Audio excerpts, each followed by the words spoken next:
So let me know if this sort of thing is interesting to any of y'all. I thought it might be, could be something I do somewhat regularly, but I thought I'd take a 20-minute or so, just a relatively quick cruise through some of the recent postings we've gotten over on Knife Swap and Blade Forums here. Just some of the cool stuff that's been posted, where pricing is, stuff like that. This sort of thing would have been really helpful for me as I was getting into knives, and frankly, it's just interesting to do, and it gives me a somewhat justified reason to procrastinate. So, we're over on Knife Swap here, and it's, I think, quite transparent to everybody. I am callousing over on Reddit. I'm also callousing over on Blade Forums. So if you ever see me there, hi. So just going through, I'm not going to go through every single listing, but I'm going to go through the ones that are somewhat interesting. Like this one, which just got posted here, and I'm doing this at 7:24 p.m. Pacific. So we've got here a Rec 940, a Razor's Edge Cutlery 940 for $500, which is a pretty decent price for a Rec 940. Razor's Edge 940 is going to go for very high prices because Rec, if you don't know his stuff, gets insane grinds on these 940s. His 940 reblades, he was one of the guys that started to make reblades popular. I have started sort of falling in love with the 940 a little bit again, and lots of people love Rex reblades because they fix what is arguably the one biggest problem with the 940, which is that it's not that slicey. So this one here looks like one of his slightly older reblades. It's a Harpoon Crewwear 940 reblade. Most of these are 10, 15 thousandths behind the edge. Looks like you've got your 940-1 stock scales on here. Very interesting. I've never had a Rec reblade. Even dropping $500 on a 940 feels like a lot to me, even though I have definitely put more than $500 into 940s with all the aftermarket stuff in the past. But you know, it's these, I'm actually surprised that this is still available because these tend to sell very quickly, and I'm sure this will have no trouble going at $500, especially with the aftermarket clip on top of that.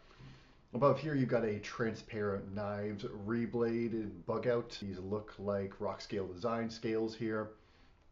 I don't tend to love the way the transparent, I don't tend to love the way his blades look. I find them a little bit ugly, but they seem to be decent performers. A lot of you probably know transparent from the spit he had with Hinderer knives over Heat Treat.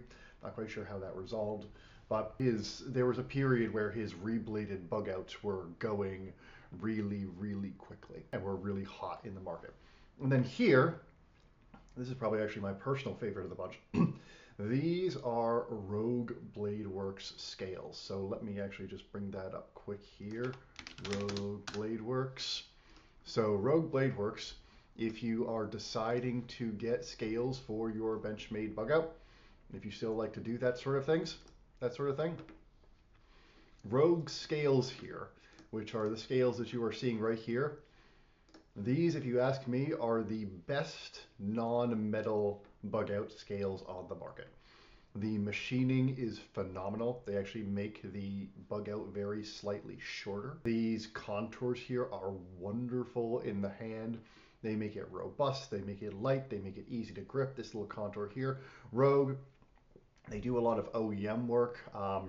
They are coming out with what they're calling a reblade system, their Kestrel, which is basically, I mean, you take some of the guts, you basically take the axis lock out of a bug out, and then they give you an entire new handle, an entire new blade that is meant to be super, super slicey. Interesting to see how that goes for them, kind of excited. But I am a big, big fan. I'm not a big fan of as big a fan of the bug out as I used to be as a knife, but when I did have a bunch of bug outs, these G10 scales in particular were my absolute favorite bug out scales. So I always like to see these scales here. And then you've got a bunch of 940 scales here from Dragonfly scales. Dragonfly, really nice materials, very void-free carbon fibers. It used to do this flat design where it's flat on the top, takes the contours out of the 940 here. So they are a little slipperier. They do feel a little bit bigger in the hand, which some people like. I don't personally love them quite as much ergonomically in use, but they're extremely well made. There's an extraordinary diversity of materials. Dragonfly scales here. I mean, if I go to 940, let's do 940-1 scales, you can see, I mean, if there is a material that you are used to seeing on scales on knives, except for titanium and aluminum, because it doesn't work in metal, but if there's any sort of synthetic micarta, G10, carbon fiber, anything, Dragonfly probably has it. And I mean, his scales aren't cheap. You know, you're talking $100 for a set of scales, but they are high quality, and I definitely recommend them. See, even secondary, these are $85 per set. Price wise, again, yeah, you're seeing the TPK bug out $450 for a bug out. I mean, there's more than $450 in that knife, but that's a lot for a bug out. Cool CK390. The S30V bug out with Rogue scales, 200 feels a little rich for that. One of the things that you'll know if you get into modding knives, you will never ever get back what you put into the knife. You will never get that back out when you sell it. Just get used to that. You know, if you take a $180 bug out and then you put $100 worth of aftermarket stuff into it, you're still probably only going to sell it for like 230 max. So you're going to lose $50. Basically, assume every time you put aftermarket parts into a knife, realistically assume that half that money is going straight in the garbage if you have to sell it. So, I mean, he might, let's see, yeah, he's not getting any bites yet. It's only been 20 minutes, but I expect the 940 with the reblade will go pretty quickly. Some of the other stuff may take a little bit longer at the prices that he's looking for here. Let me go back to sort by new. This is kind of cool, you know, just seeing these 10V pair of threes. These, despite all the hype around 15V, and 15V is a fantastic steel, but 10V not that far away, and these are starting to go for quite reasonable prices. A lot of the Spyderco 10V models, which is kind of cool, $150 for a pair of three, which is a G10 pair of three in 10V. This is the Scorpion model here. This is whether it's in the little native or the pair of three. These Scorpion models are some of my favorite configurations for Spydercos on the market. They just look really cool, and 10V is a great steel. That's some pretty standard Benchmade stuff. Here's gives me an excuse to talk about Met and Boss. Spyderco PM2 with titanium Met and Boss scales. Met and Boss, another really high quality aftermarket scale maker here. So this is a pretty standard S45 VN PM2. Met and Boss, their machining tolerances are extraordinarily tight. Just their looks like this screw's sticking out a bit, but their fit and finish is phenomenal. They tend to be kind of feel like they're a little bit more look than function. You know, the way they do their chamfer, stuff like that. They're not always the most comfortable scales. They're sometimes a little bit heavy, but they look really, really nice. They are a little bit more expensive. That was probably a $100 set of scales, $225. It's probably gonna get $200 for that knife, I would guess. Let's see, what else is interesting here? I remember looking at this one earlier. So this one here, Sharp by Designs Mini Evos. These feel like they have gone down in price quite a bit. Got a Mini Evo here for $240. I've never had one of these. I'm just not a big fan of Riot knives. I used to do a lot of them, but not anymore. But from everything I've heard and seen, this is a fantastically well-made knife. These used to go for close to $300. $240 is not a bad price for that. He's asking for $240 for this Spidey Chef here. The Knife Joy exclusive is doing this blue anodization on it, which looks cool, but it's still just a basic Spidey Chef. That's probably a little rich for that. And then $200 for a basic native G10 here with an S30V with a Lynch clip. He's gonna bluntly have a bit of a hard time getting that price for that native. I think, okay, yeah, the community's not a big fan of those prices. They are a little high. Let's see what DGG Striders are going for. So we've got a Strider SNG DGG. That's for double gunner grip with 20 CV. You got double gunner grip, means you got your gunner grip on the G10 here, that highly textured pattern, and then you flip it over. Let's get a good shot of the other side. There we go. And this is titanium here. This is a titanium frame lock, but you've got the gunner grip on this side too. Two big benefits for that. One, this is an insanely grippy knife, as grippy as a knife gets. But two, as you can see in probably best in this picture here, Both sides of the scale are fully contoured. I do have an SNG, which I'm going to get a review of at some point. But SNGs can be very slab-sided. If you think about taking this and blocking it off here, they can just be really big, chunky knives. And when you contour both sides of it, it does make it feel quite a bit smaller in the pocket. $850 is a lot of money for knives that are made by Tor these days. They're not even made in-house by Strider. That has allowed Strider to increase production, but I mean, a Strider's a Strider. There's nothing quite like a Strider, but Strider, I mean, DGGs, they are regularly going for $800 to $900. I understand why, and DGGs used to be like $1,200. I was going back and forth with somebody about this just the other day, but you know, that's still a lot. Flip 7. Oh, and one other thing, if folks like this sort of thing, I could potentially start doing this as a live session on, you know, whatever basis I'm able to do it. If folks are interested in that, that may be more interesting for people. Got a couple ones that I sort of like here, or at least they're sort of interesting to me. So here you got, where's the Pena? So there's a Pena there. This is the Raptor. So the Pena Raptor is a pretty cool design here. Excuse me, where you got basically a sway back with this very aggressive Wharncliffe. It's a very cool looking blade. I own one of these a while back. I forget if I reviewed it on the channel. I think that was before I had the channel. I did not find this blade shape all that useful. With small, sorry, not with small Wharncliffes, with even mid-sized Wharncliffes. Wharncliffes are great if you've got a small knife. But even mid-sized Wharncliffes, I really find that this straight edge adds more limitations than benefit. The tip often can feel a little bit far away, and even a little bit of a sheep's foot that gives you a little bit of a belly adds a lot of utility while still giving you that highly accessible tip. True Wharncliffes, not a huge fan of them. I also don't like how they slice through material, but they look really cool, and this one does look really cool. And then you've got a Surge Slip 7 here. If you guys remember from my review on that one, not a big fan of this knife. Love the way it looks. The action was sloppy and the blade scratched on the back spacer here, which is totally unacceptable. I like Surge, but this knife was not a win for me. I always like to check where Malibus are going for. Yeah, see, Malibus are down to $160. I mean, they're just another knife now. Despite a couple of years ago, they were, you know, super hot. Well, this is kind of cool. Here's some cool ones to look at. This is the Sakosha. This is Custom Knife Factory with, I think it was Marfione? I think it was Marfione, somebody in Microtech. And then there's a Warhound, I want to say. Yeah, a custom Warhound. The Sakosha, very cool knife, very big, very chunky. $800 for a made in China knife. The CKFs are made in China, but it looks super cool. And if you like sort of that Microtech aesthetic, you like that burliness, but you want something that cuts a little bit better, you can get that with this knife. They do have, you know, like with the big pivot here, they do have some of those Microtech-y stylistic details here.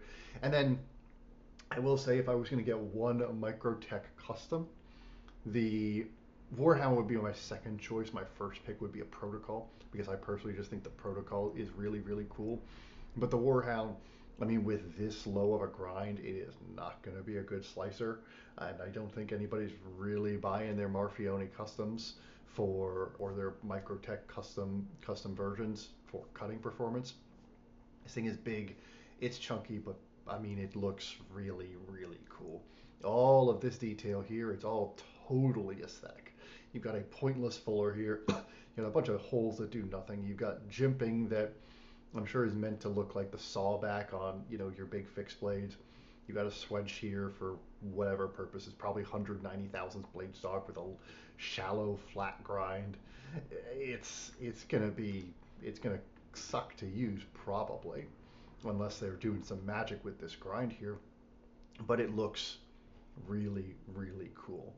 Now, can I justify $2,500, which is what this guy is asking for? Sorry, $2,800 for this knife here, which this is, yeah, that's a titanium bark finished handle. And if I look here, yeah, yeah, not even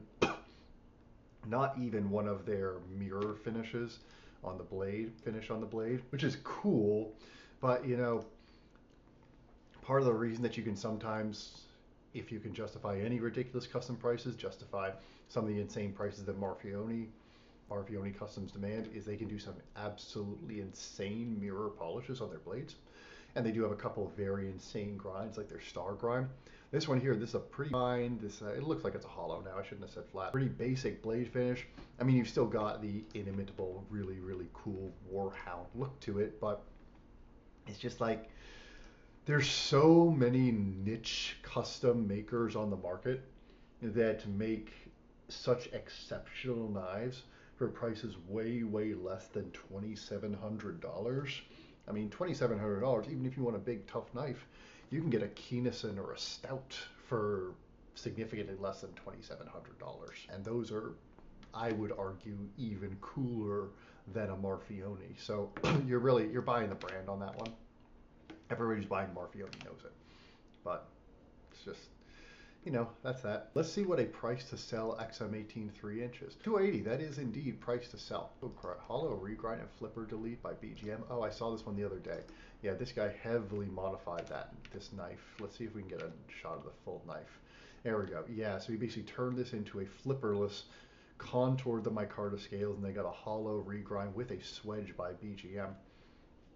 Honestly, non-flipper 3-inch hinderers regularly go for, you know, the mid 300s, sometimes even the low 400s if you got like a Fullard spear or something like that.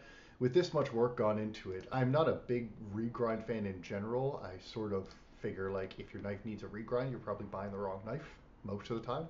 But regrinding a hinderer Spanto makes sense because then you get a blade that can actually cut. Especially BGM, I mean, he puts some razor edges on these things. I've only had one knife that had a BGM regrind, and it was actually uncomfortably sharp for me. It was a reground native, and the tip was so needle nose that I never felt comfortable using it. But if you want sliciness, he'll give you sliciness. And this would be a cool little beater EDC, especially with what looks like a working finish and that contoured micarta. Yeah, it looks like he hasn't had a buyer yet. Kind of cool. I don't like buying heavily modded knives on the secondary anymore. I used to do it quite a lot. I just don't want to go through the work of offloading them when I inevitably lose interest in them. Because just the more modified it is, the harder it's going to be to find somebody who exactly wants what you're looking for. But that's a cool knife. This one I remember seeing here. Your Rex 121 Sages, $230 here on the secondary market. If you guys don't know, there's Pine Chaos on Reddit. So if you don't know Pine Chaos, if you're on Reddit and you don't know Pine Chaos, go into his posts here. You know, Pine Chaos, he is basically a retailer, but he sells a lot of Spydercos for very good prices. You see he's got 3,378 swaps. I've probably bought 20 knives from him. But like he's selling brand new FRN Sage 5 Rex 121s for $200 shipped, which is, you know, I mean, I guess the lynch clip adds something to it, but that's basically not that much below retail. And honestly, especially on the Sage, I like the wire clip on the Sage. It's easy in, easy out of the pocket, takes up very little space. I find the ergonomics work great, especially in this lightweight version. I do have one of these, which I will be reviewing at some point. I really like it. I've been enjoying getting to know the Sage again with all these different variants. I'll probably do a video specifically on the new, they're not that new anymore, but the new-ish Sage variants and sort of like which ones would you get for various reasons. Another Strider here. This one's cool. SMF gunmetal. I mean, Striders are cool. That is an extremely cool looking knife. Gunmetal DLC on the whole thing. The performance pivot on the SNG looks really cool. And then, do I have a picture here? Yeah, let me get a picture. So, one of the things that I love about Striders, I am generally a Strider knives fan. Not a mixed Strider fan, but a Strider knives fan. This dagger grind in particular, which is only called the dagger grind because there's this swedge here. It's really sort of a clip point, basically, if you flatten at the clip point. But This full flat grind that they do here, you get thick stock and you get a legitimately thin edge as you're going to get with starting with a stock this thick, especially when you put a good edge on it. They drop a lot of blade stock off with this grind here. So they're big, they're chunky, they have lock stick, things like that, but the ergonomics in hand are fantastic. The thick blade stock does mean you can beat the ever-loving snot out of them. The actions, especially on these newer ones, get really, really nice over time. And their grinds, if you want a thick knife. I mean, the Hinderer Project X is now sort of my new high watermark for a production thick knife in terms of sliciness at the edge. But before that, it was basically a two-horse race between Strider and Demko, with Strider, in my experience, a little bit ahead. The only thick knives that I found that had better grinds than some of these Striders were things like true customs, like a Demko custom or my Farid Mare knives, things like that. Let's just do a couple more. And I'm just finding the interesting stuff. I'm skipping over the clones, the generic Chinese stuff, things like that. The Nats Lander, I reviewed this one before, or sorry, I reviewed another Lander variant. I do think it's kind of cool that they're doing a fixed Lander here. I like what Ben is doing with the Lander. I mean, he's giving very nice, very sort of approachable, affordable designs to lots of people.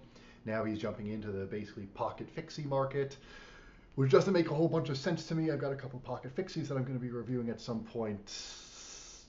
I don't get it. I find that most pocket fixies have given me equal, maybe very equal performance to a good folder, maybe very slightly better ergonomics with a much, much larger footprint in the pocket. That's the Californian in me. You know, most days I don't have to wear a belt, so I'm not belt carrying this. I'm pocket carrying whatever I've got, and even if I were belt carrying, why would I belt carry something when I can pocket carry something? Like, it just takes up more space. But hey, people really like their pocket fixies. A couple more here. I do have a Sebenza review coming up. The Sebenza remains about as good as knives get. Sebenzas are still going for, what's that? $425. Yeah, $425 for a basic Sebenza. The thing about Sebenzas, and Chris Reeve got a lot of shit when their prices a little while back, but Sebenzas have kept their prices, and Chris Reeve has kept their prices, especially on the non-inlaid versions. They've kept their prices relatively constant relative to inflation, and probably the prices actually dropped a little bit relative to inflation over time.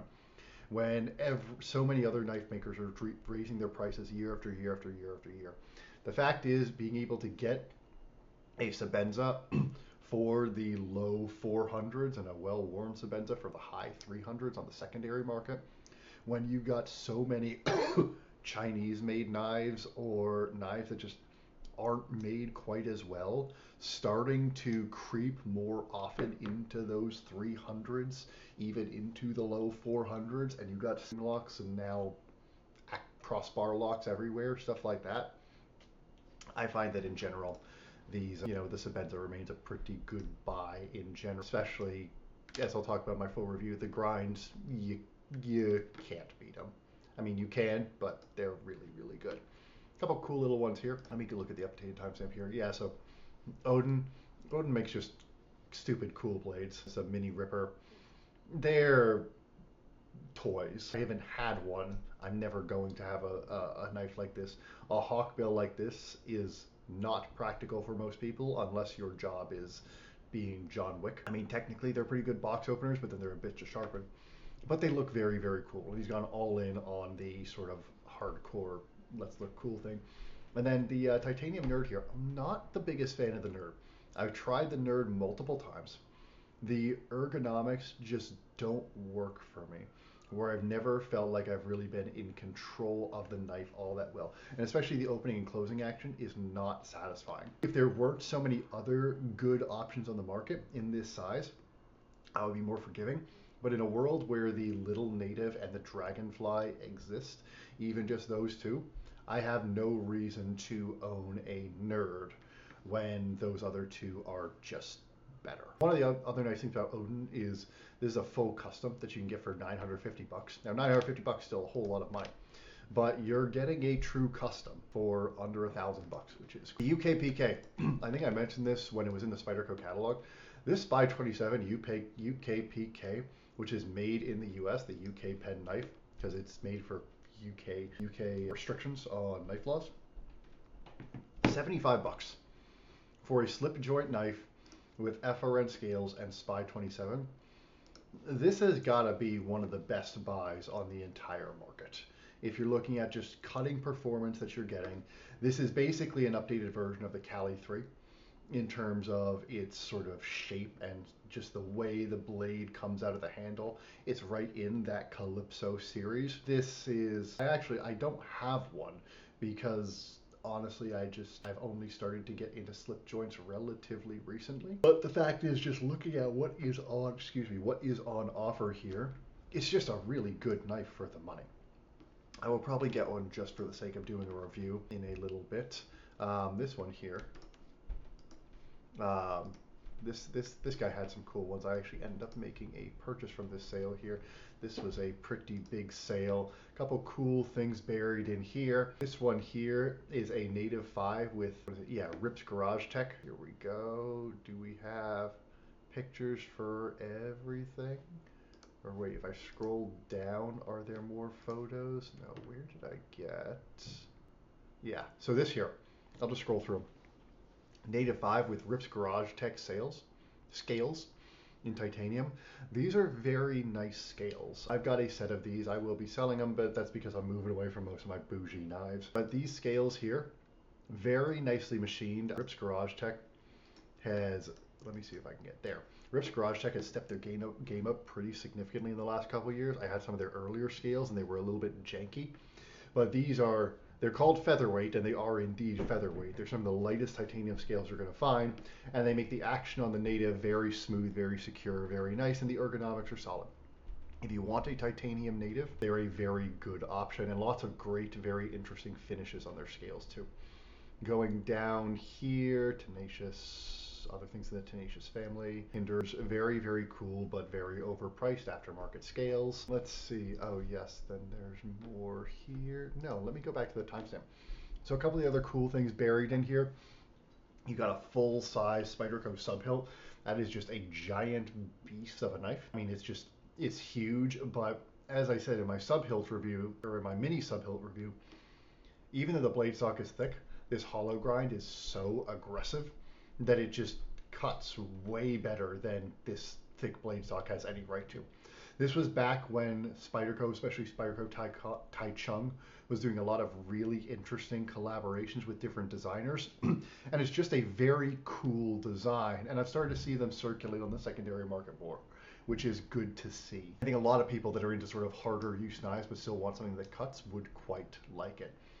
And I think it's Valotin, not Valatin, if I pronounced it wrong before. A couple lightweight Manixes here, those are cool. And MBK cane, Monterey Bay Knives cane. I like the cane better than some of their earlier designs, a little more distinctive. These are sitting in the low 300s generally on the market now, which makes them a kind of nice buy. And the one thing that I got here, I got this Terrain 365 Cayman. I picked that up for 200 bones because I am starting to get into slip joints again. I've got a Jack Wolf little bro on the table here with me. They've been sort of getting me back into them. As you might remember, I had a really negative first experience with Terrain 365. Well, it wasn't my first experience, but my first review on the channel of their Invictus was, I hated that knife. I think it was my least favorite knife that I have reviewed to date on the channel, just because the damn thing didn't cut. This one has a Teravantium blade. It's been a while since I had one of their Teravantium blades. Teravantium has a reputation for kind of having sort of a sawtooth edge to it, where the micro serrations on the edge are a little bit more pronounced. And so Nick Shabazz talked about this very well in his review of one of their knives.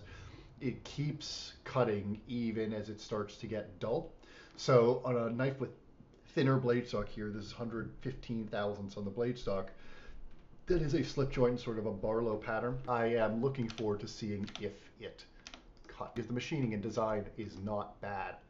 It's just that damn blade didn't cut. There's a couple other here, and then I'll jump over to Bladeforums quick.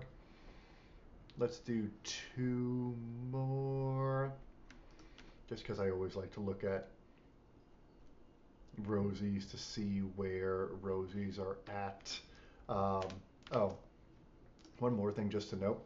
I love how many of these 15V pair of threes that Spyderco has pumped out. I mean, you're seeing a lightweight 15V pair of three going for 140 bucks. That's because these things were in stock for days and days and days at retailers. They must have made a ton of them, and they made a ton of the G10 ones too. First off, awesome for BBB. Awesome that he's getting that many sales of his proprietary steel. Awesome for him. He's been a resource to the knife community for years and years and years.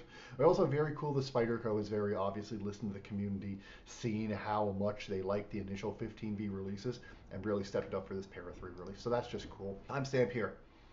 So where's the Fellholter? Oh yeah, so Fellholter, cool pens, 200 bucks for a pen, not my game anymore. This is the one I'm looking at here. This is a cool older variation of the Delica with super gold steel and a gold backspacer here. That's sort of your mark. Cool steel.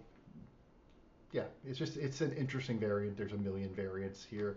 Oh, and then these AWT Apply Weapon Sec Para Military 2 scales. Tried them with an old PM2, wasn't the biggest fan, felt that they made the knife a little slippery, but a lot of people like them. If you like aluminum, they make your PM2 stiff and light, though that's neither of those are really a problem with the base. And again, I'll have a Sebenza review coming up. I've got a drop point variant. I've also got an Insingo with a canvas inlay. In due time, I will get to all of those. And then Rosie's, Rosie's are still holding like 900 bucks. I mean, this was probably an $800 knife when it sold. I'm surprised that Oz Roosevelt's Rosie's are still continuing to go for above table. I mean, they're going for less than they used to this time last year, or maybe not this time last year, but certainly for much of last year, they were going for close to $1,000, well north of $1,000 for a lot of fancy variants. But I mean, it just shows the fairly amazing staying power that Oz Roosevelt has had with this design, that even, and the way that they have managed to keep demand in the market despite pumping out hundreds of knives by this point, with how many variants they put out between the andization, the hardware color, the finishes, the blade, the different milling patterns, stuff like that. I mean, it's an extremely well-managed company that has taken the hype aspect of the knife community and just really made a fantastic business off of it, which is always cool to see.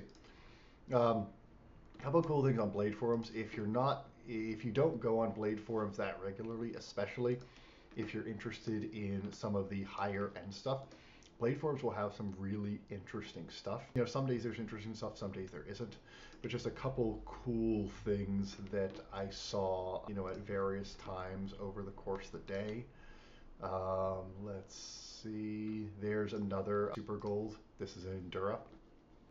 And you know, these go for so cheap, 100 bucks. I had half of mine to get this, but I don't need another Endura right now. But 100 bucks for Super Gold, which is just a cool steel. That's a good deal there. Couple interesting ones here. I have started to see a lot more, this upside down, but a lot more Spyderco Lion Spies, which I've heard that this has a pretty aggressive grind and gets pretty slicey behind the edge. It's a big chunky knife. It's not the sort of thing that Spyderco makes too much of anymore, but it's a cool knife nonetheless, especially as Spyderco started to do more Italian stuff. I could see this becoming more popular as a collector's item over time. Is that reground? Yeah, the AD, that's a full AD20, full TI, that's reground.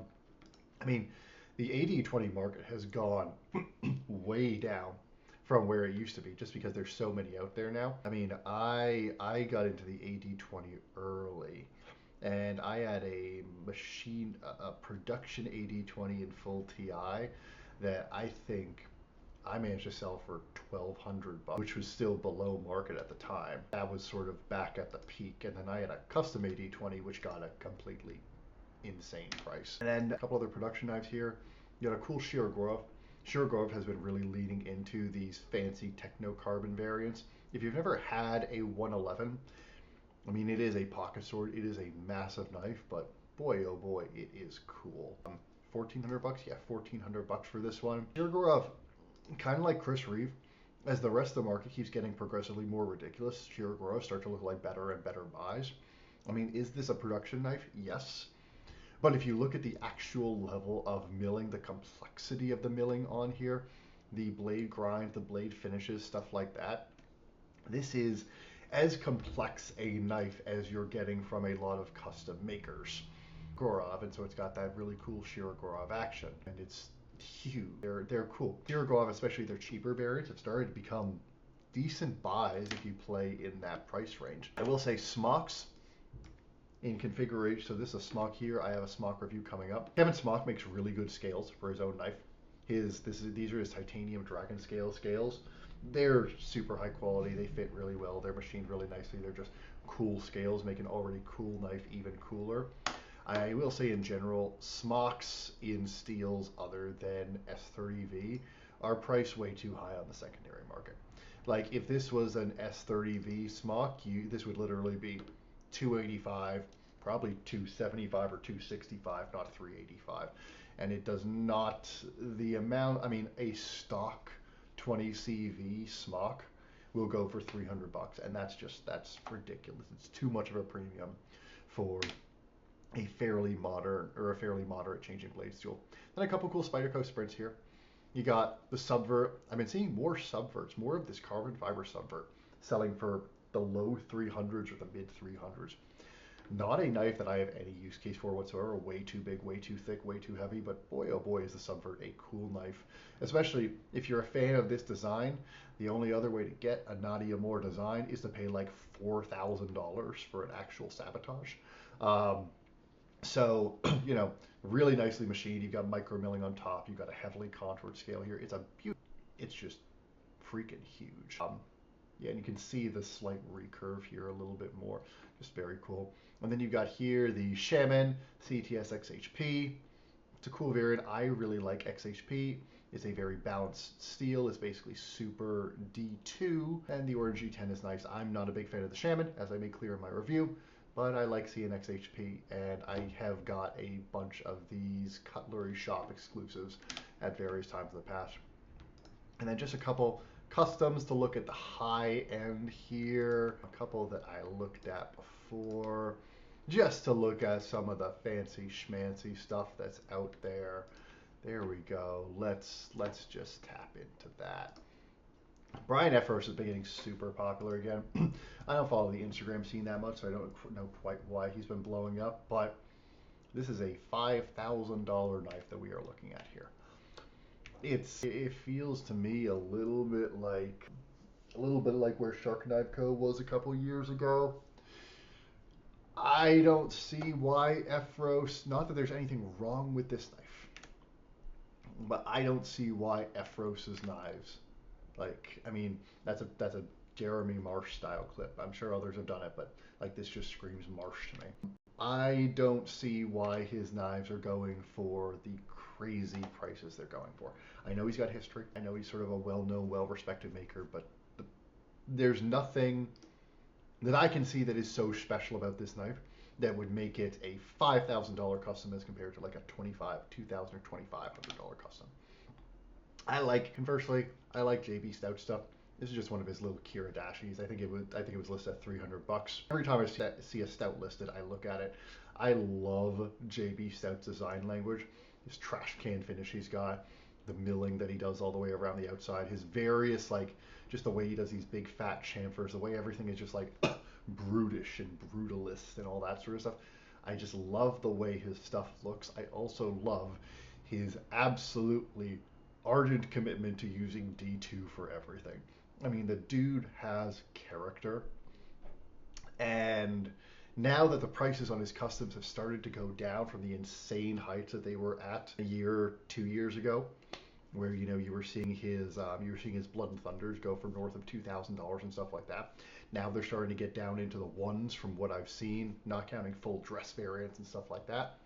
But it's cool to see Stout get a little bit more accessible. He's also starting to do some production collabs. I think it's still upcoming, but he's got one coming with, I want to say Riot. I think it's a Blood and Thunder, but that'll be cool.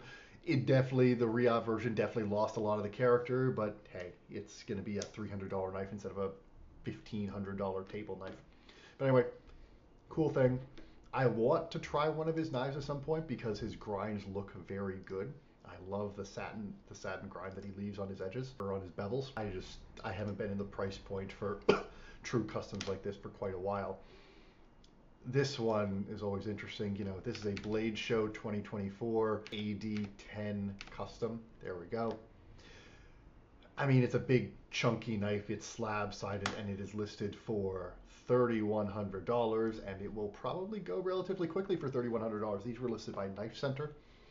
I don't know if this exact one was one of the ones Knife Center sold, but Knife Center listed a bunch of these after Blade Show, SHOT Show, whichever show these were at, for around that price, somewhere in the mid twos to low threes, and they went within 6 hours. I mean, the Demko hype is real. The one thing that I will say, and I have had a Demko custom AD15, and I have had a Demko custom AD20. I've never had a custom AD10. It cannot be overstated how good Demko's custom grinds are. His ability to get an insanely sharp edge out of thick blade stock is basically unparalleled. I have never had a knife where the edge has been as slicey relative to the thickness of the blade stock. I've never had a knife that did that better than my custom 8020. It was the sharpest knife with thick blade stock that I have ever had, and nothing else has frankly even come all that close. The Project X is the first thing that's come in spitting distance to it. But is it worth $3,100 to get what is frankly a pretty marginal performance boost that doesn't really matter when the knife is this big and this heavy anyway? This is still like an 11, 12 ounce knife. Probably didn't even internally mill the scales because he didn't need to. No. Does sliciness really matter on a knife this size? No. But if you're in the realm of paying $3,000 for a custom, you care about the fact that it's cool and that it's kind of the best, and that it's a Demko AD10 and a custom one. And you know, he probably made like 10 of these for Blade Show 2024. And so you got one of the 10 custom AD10s from 2024. That's cool. It's a collector's market. There's Shirogorov here. Here is your Astrum Sprint run. I mean, this really shows when you get up to the higher level of Shirogorov. I mean, you look at the intricacy of the milling going on here, all the different lines that they have, just the ways that they all intersect, the precision of everything, the inset liner lock. I think that they are quite beautiful knives. I think they're incredibly well designed. They look to be incredibly well machined. Their actions are exactly as their reputation says they are. I find it very interesting that on these higher end models they tend to use thinner blade stock. I wish they did that on their production knives because then they'd be just slicier and better. This is a $6,000 knife. You can buy, unless you're buying literally like a, what's it called? I mean, unless you're buying like a Shark Knife Co. Ryu or who does the hot hammered thing? I can't think of the guy's name right now. But most custom makers out there are going to be less than $6,000. So this is very, very, very expensive for a knife. But it's a Shirogorov. Shirogorovs also hold their value very well. This one, I misread that. I don't care that much about it. I mean, there's nothing wrong with the Lurie Vogt Griffin. Don't get me wrong. It's just I misread it. It wasn't what I thought it was. And then, of course, I've got to always look, not always, but I love looking at the custom Striders because the pricing on custom Striders is so ridiculous. This is basically a standard Strider Performance Series handle with some tiger striping on it, a fancy etch which honestly looks so like tough guy. It's like you stumbled out of an Avenged Sevenfold video, music video from like 2005 or whatever year Bat Country came out. And then they're taking this basic Performance Series handle, and then yes, it's a hand ground blade, supposedly Mick or somebody else ground it. Does the grind look cool? Yeah, it does. Is this Nightmare grind with extra serrations because? Is it probably super slicey back here? Yeah. Did they give a top-down shot? No. And you can kind of see, actually, that doesn't even look that thin behind the edge there. Sometimes when you get to see the top-down shots, some of these custom grinds do get really insanely thin behind the edge. You know, they take what I said I liked about Strider before and even accentuate it further by making it even thinner, even slicier. It's cool. But you gotta, if this is an SMF, if this was an SMF Performance Series without the custom grind, This would be an $850 knife. This is a $2,300 knife, and it will probably go for somewhere in the 1,000 to 2,000, the high thousands to the low 2,000s. That is the price that Mixed Strider Customs go for. It is ridiculous to me. When you look at, I always go back to sort of, my baselines. I go back to, Jens Anso. I go back to John Gray. I go back to Tom Mayo. Every single, those are like three of like the greatest custom makers out there. They're the folks that have been doing it for years and years and years. They're the people that have as much respect as anybody has. You can get all of their customs for less than $2,000 unless you're doing a full dress variant. Anso has started to push his prices up pretty significantly. Some of his new variants, you've got even basic versions north of $2,000, which is a little disappointing to see, but that's another video. But you got extraordinarily well-made knives with extraordinary custom details, immaculate fit and finish, and truly unique designs that are priced for a lot less by makers with as much or more respect than Mick. For less than $2,300. The knife market is just, there's a little bit too much hype in it sometimes. But anyway, which of course, if you want to see hype in action, just go to the Carruthers Performance Knives section of Bladeforums here, and you will see, this here, CPK fixed blades here, FK3s with ghetto grinds. These are for $585 a piece. Now, Carruthers, fantastic knives. Really, really, really good knives. But this chopper, $1,000 for this chopper here. CPK prices right now are just wild on the secondary market. They list stuff and it goes right away, so there's a big secondary market for it. But if you want to talk about hype, CPK's got the hype.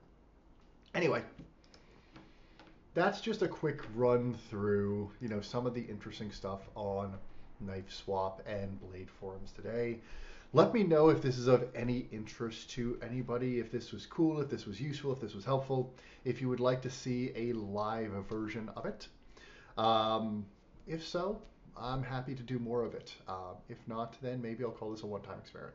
But I figured I would drop it out there. I am going to slowly start rolling out the reviews again, but videos like this and videos like the catalog reviews and stuff like that, frankly, are just a lot easier for me to make. This video I can basically make, it's going to be much longer than I thought it would be, but this is basically an hour-long video, and it takes me about an hour to make it. To make a good knife review, when you combine scripting, preparing where I'm going to take the video, reviewing it, maybe one or two takes of certain things, stuff like that, it's talking at least a couple hours for me to do it well. And if I try to put less time into it than that, I end up not producing something that I think is useful for the audience. I think you saw that in some of the later reviews I was doing in my last batch, where I started to try to do things more quickly, and the quality I feel was not where I wanted it to be. So if there's any interest in any response to this sort of video here, would love to keep doing them if it responds. If folks on YouTube like it, if you learn something from it, if you just like the conversation, you like to listen, you want to treat it like a podcast, that can all work for me too. And again, let me know if you'd like me to do some of these live. So yeah, let me know your thoughts. Hope you found this helpful. Hope you found it useful. Hope you at least found it a little bit entertaining. Maybe gives you something to think, something to banter about. Maybe even found something that you want to go out and buy, because I do enjoy this secondary market. More to come on that in the future. This has been Clark the Knife / Callousing. Hope you have a great rest of your night.